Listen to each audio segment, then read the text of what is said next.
જીપીએસસીની પરીક્ષામાં એક માર્કે રહી જતા વિદ્યાર્થીનીએ કાયદાકીય જંગ શરૂ કર્યો છે।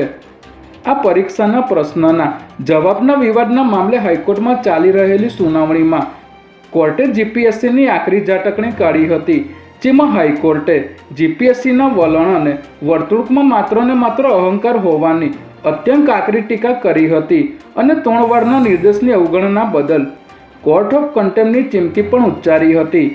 આ કેસની સુનાવણીમાં હાઈકોર્ટ અગાઉ જીપીએસસીના પેપર સેટર્સ ઉપર પણ સવાલો ઉઠાવી ચૂકી છે।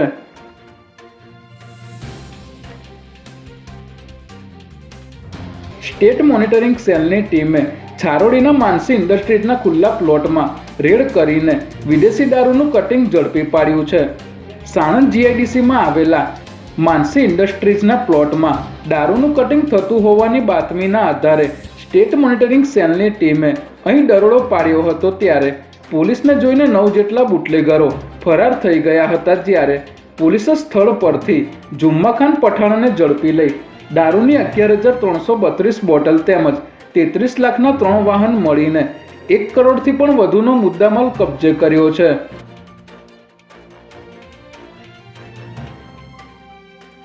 અમદાવાદના સોલા વિસ્તારમાં સાયન્સ સિટી રોડ પર પાર્ક થયેલ ટાટા હેરિયર ગાડીમાંથી એક વ્યક્તિની લાશ મળી આવી છે।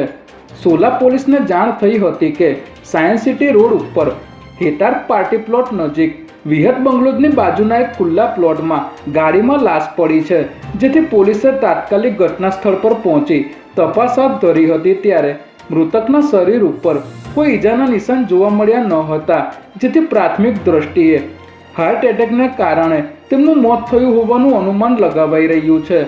આ મૃતદેહ સેલા ગામના રહેવાસી અને શેરબજારનો વ્યવસાય કરતા હર્ષદ પ્રજાપતિ નામના વ્યક્તિનો હોવાનું જાણવા મળ્યું છે।